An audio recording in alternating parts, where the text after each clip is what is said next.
Hey there, welcome to another edition of NIU Weekly. Terry Bonadonna with you, your host as usual for our weekly look into all of Husky athletics. It's another good week in the land of NIU, and we're done with homecoming week. It was another successful homecoming. A lot went on last week. Unfortunately, the football team didn't get the result they were looking for against Miami, but if you stuck around and you went to the soccer game after football ended, you were in for a real treat because it was an all-time thriller as the Huskies were able to knock off Bradley on Saturday night. I'm going to talk with Ryan Swan, the head coach of the men's soccer program, in just a few minutes, and we'll break down that game as well as everything else that's going on in the world of soccer. Of course, just moments from now, I'll be joined by Thomas Hammock, the head football coach as well. Football team is on the road this week and the week after, so you won't get a chance to see them in person here in DeKalb until the 25th of October. But there's a lot of other stuff going on in DeKalb over the next few weeks, starting with Husky volleyball returning home next weekend as NIU hosts Toledo on Friday, October 17th at 6 p.m. and then Saturday, October 18th at 4 p.m. For tickets, you can log on to niuhuskies.com/tickets or call 815-753-PACK. That's 815-753-7225. We're also, believe it or not too far away from basketball season, less than a month from tip-off, and basketball season tickets are on sale today. Season ticket packages start at just $80 for men's basketball. There's $35 for NIU women's basketball. To purchase tickets or for more information, log on to niuhuskies.com/tickets, or again, call 815-753-PACK. One more announcement before we welcome Thomas Hammock to the show. Huskies Invest, which is NIU Athletics' annual week of giving, is less than a month away. It'll take place October 20th through the 24th, and the goal this year is to exceed $1 million in giving during Huskies Invest for the 5th consecutive year. During Huskies Invest, gifts can be made to any individual sport program, NIU recreation, or to other specific areas and projects. For more information, call the Husky Athletic Fund at 815-753-1923. All right, the announcements are done for the day. Let's get into today's guests. Our first guest on NIU Weekly, as usual, the head coach of the football team, Thomas Hammock. Coach, thanks for joining me as always. Glad to be on. Let's talk about last week's game, a loss against Miami, the conference opener, and you've had a few days to reflect on it. So looking back on that, as you've reviewed everything, what do you think you did well, and what are the things that you think you can improve on going into this week? I thought we started the game well, had a fast start, scored 14 points extremely quickly. I was up 14-0. And then we have to be able to understand that, that may be a winning moment. Our defense went out there. Just understand we got to be able to, if we stop them in that particular drive, we got a chance to separate. Then we had offense went out there, had a chance to make a big play and didn't capitalize. And then we lost the middle eight. We come out after halftime. It's 14-10. We get the ball, throw an interception the first play out the half, go 3 and out, block punt, kick a ball out of bounds. And that's a 12-point swing right there in the first, 4 minutes of the second half. And that cost us the game. When you look at that opening quarter and how well you played in that opening quarter, what do you take away from that? How do you coach that to the players and show them you have it in you? This is what you're capable of. Now we need to do it for 4 quarters. Well, I thought, our guys came out. They were executing at a high level, converting on third downs. The quarterback played well. But then you have to understand that there is going to be a response, and we have to be able to handle the response of the opponent. And I think that's where you get into the flow of the game, and we have to be able to have answers, provide answers, and put our players in better positions to be successful. And that's on me as the head coach.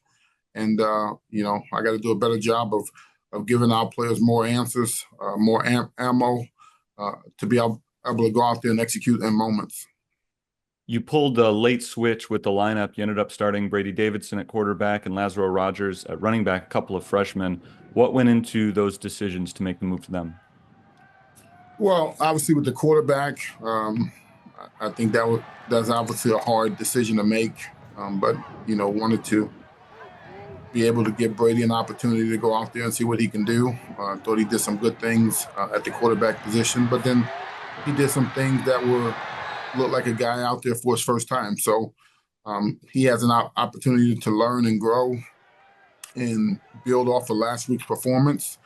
And he's got the right attitude, the right demeanor, the right approach, and I think he will continue to get better as we move forward. And then Laz has been playing extremely well. We had some guys banged up in the backfield. I think Laz took advantage of the opportunity, and hopefully we can continue to give him more work as the season goes along.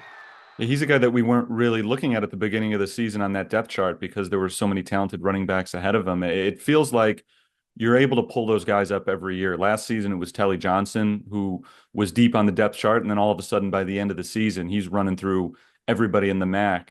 How have you been able to develop so many strong running backs that it just feels like whoever you put in there has been able to step up? Well, I think it goes into the evaluation process of what are we looking for, what do we want, and then the character of the guys that we bring in the program. And so I think there's an expectation that if you are a running back in our program, there's a certain standard that you need to meet from a performance standpoint, from an execution standpoint, from a physicality standpoint that will not be compromised. And, Laz has come in and done that. We also have another true freshman, Tristan White, that's certainly given himself an opportunity at some point in time to help us. But we will continue to, recruit that position at a high level and allow those guys to make plays. We'll turn our attention to the defense. It's among the tops in the country again against the pass. Uh, Miami ended up scoring 25 points. Two of those were on a safety. A few came off a turnover. So the defense put together another fine performance. And as you look at what you've done specifically against the pass, top 25 nationally, top three in the MAC, both against the pass and overall. How have you been able to do it? Yeah, I think the guys in the back end of our defense are doing a really good job defending the pass. I think it's very unfortunate that we've been called for some, pass interference calls that, to be quite honest, are not pass interference calls. Those guys are playing with great technique and effort, defending, what the offenses are trying to give us. And I think that confidence on the back end, along with the pressure up front, gives us a great, pass defense. And we obviously know we're going to be challenged this week. And we know Eastern Michigan is an offense that is very versatile, can attack you in the run and the pass. And so we got to do a good job in both areas. I feel like I ask you every week about Quinn Erweiler, and I don't want to ask the same question every week, but he's making it hard not to bring himself up every week because another 14 tackles this past week. He's up to second in the nation in terms of total tackles. He leads the entire nation in solo tackles. What did you see from him against Miami? Another dominant performance. He went out there and played, a lot of snaps. He lays it on the line for his teammates. He's the epitome of the hard way. I think he's a young man that, is leading by example. And hopefully some of the younger guys in our program can learn from him of what it takes, how you handle your business, how you play the game the right way, you respect the game, and those leads to positive results.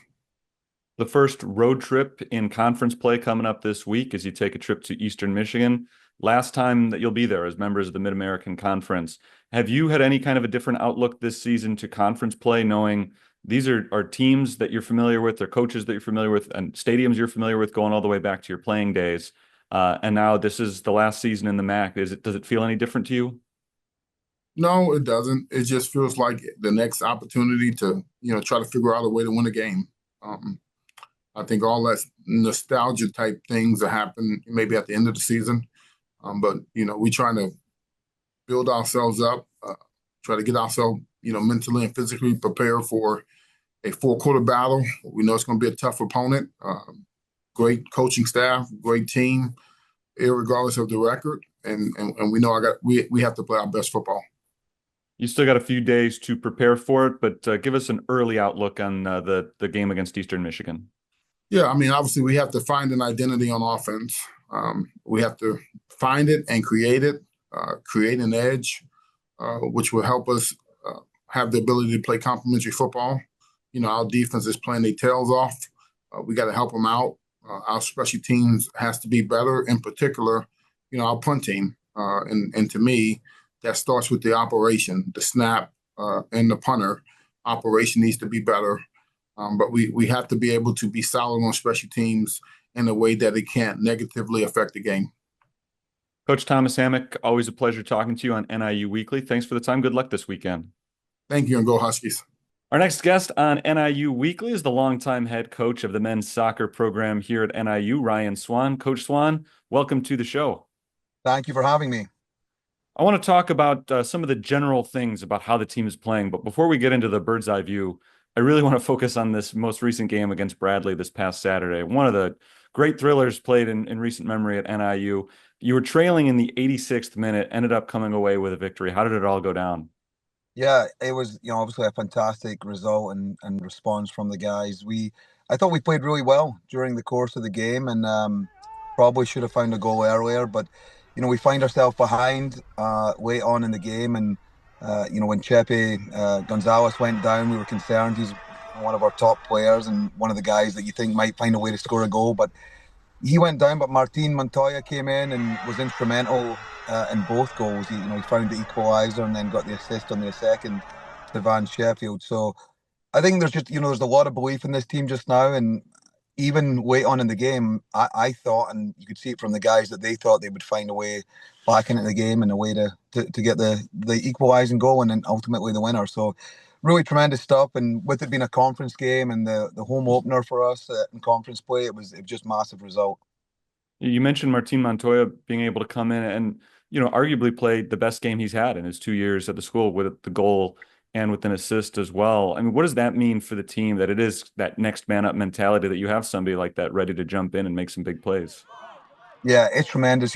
With regard to Martin, he's always had a lot of confidence in the ball. Even as a freshman last year, we threw him on in some big games because once he gets at his feet, he's very comfortable with it. He's good in 1v1 situations and he's got a lot of self-belief. So he came in and did a great job. But I really thought that on the other side, Tobias Creer had been very good off the bench for us, and Nico Angola had been creating some chances. So it's great that we've got so much depth this year, and I think there's a lot of competition in every position, but the guys also are really supportive of each other and I think are happy for each other's success. And so it's a really healthy and competitive environment we have right now.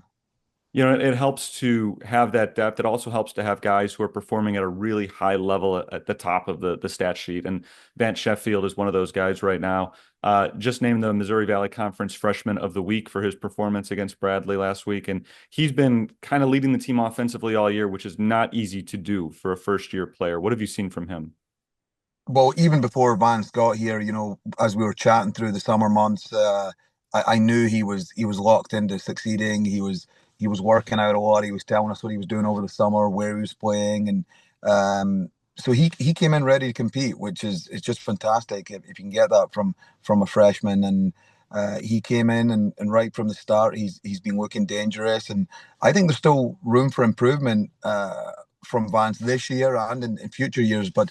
He's like a sponge right now. He's taking in a lot of information. He's applying it to his game, and again, just another really confident kid who, if we can get the ball to him in dangerous positions, he's finding ways to score goals. Yeah, he's already statistically had the best freshman season for a Husky since Nick Marcanic 7 years ago, and we know that his career turned out pretty well over the course of the next few seasons. And Sheffield's not the only one. You've got a lot of newcomers. Almost 75% of your goals this year have come from either freshmen or transfers. How do you feel like people have integrated into this roster? Well, I spoke about Vance, that obviously he came in great shape and ready to play, but I think you have to look at our entire incoming class as having done that. And we saw it when we were, whether it was fitness challenges at the start of the season or whether it's been competitions we have at training, that the young guys and the new guys have been exceptional at that. And as I mentioned, Tobias Creer and Nico Angolo, they're two guys that I think came in and had really good summers with their club teams, came in at the top end of things we were doing during preseason and earlier in the year. Kitai Makuka has obviously come in and scored a bunch of goals as well already. So it's been very good. It was one of the things we struggled with last year when games were close.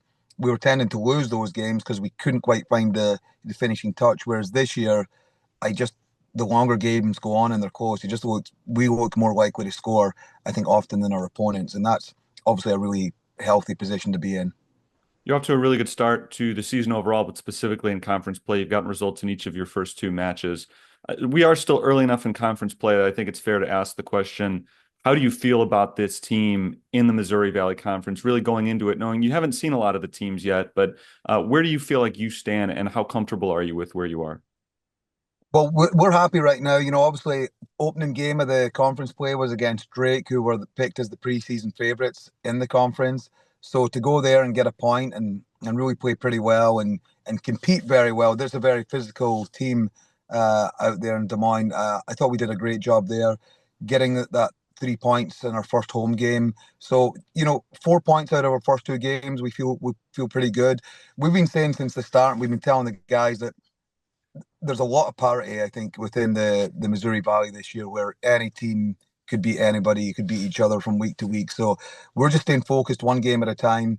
I feel good at where we're at right now, but we know we've got a huge test on Saturday against Western Michigan, who, although they haven't been off to a great start in the season, we just know they're a tough team that are always going to come out and battle and make things difficult. So that'll be another huge test this Saturday out there in Kalamazoo.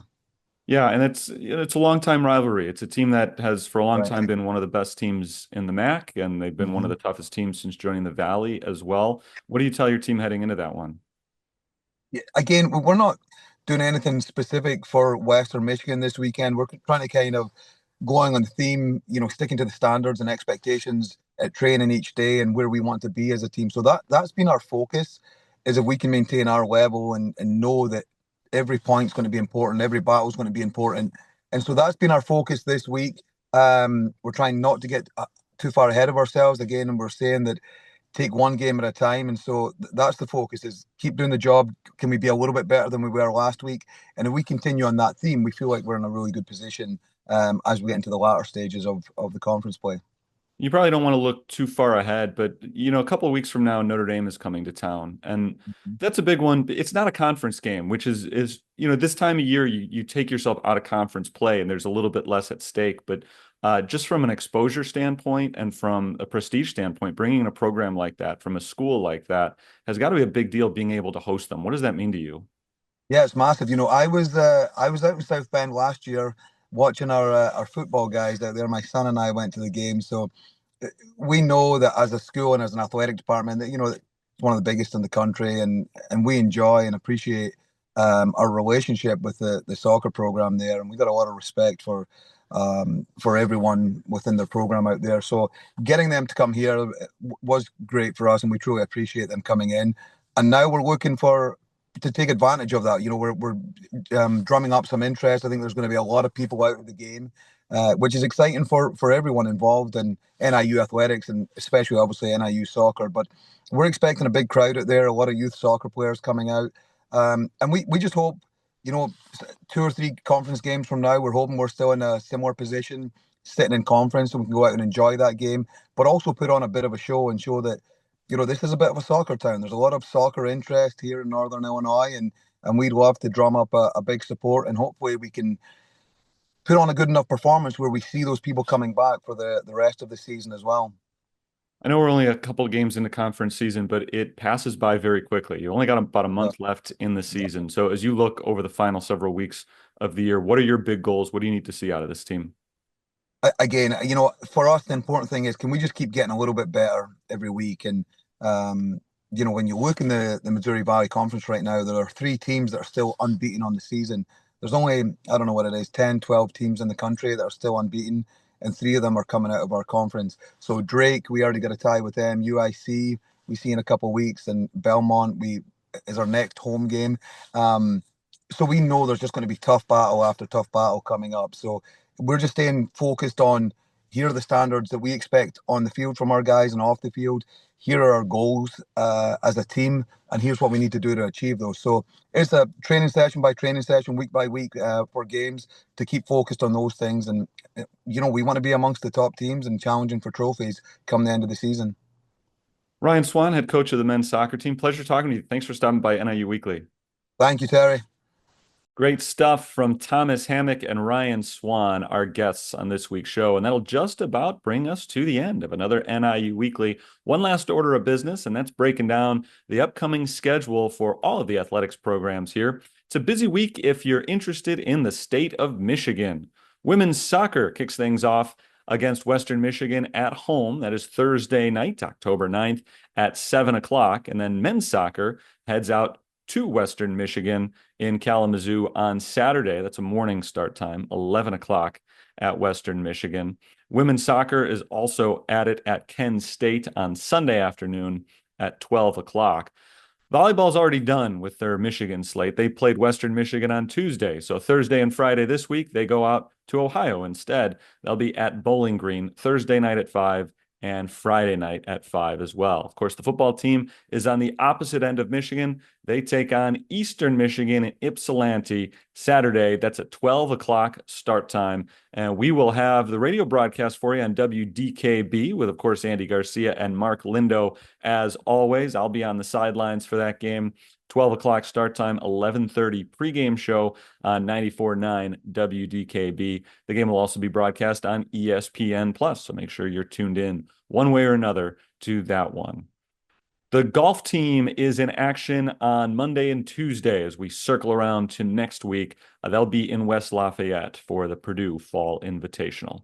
That's going to do it for today's episode of NIU Weekly. Thanks to everybody for tuning in. Thanks, as always, to Kevin Meyer for putting this together. Thanks to Jeremy Reed and Mike Hasse from Strategic Communications for helping with everything behind the scenes as well. I'll be back at it next week as we'll talk more Husky athletics. Until then, it's Terry Bonadonna signing off and saying, as always, go Huskies.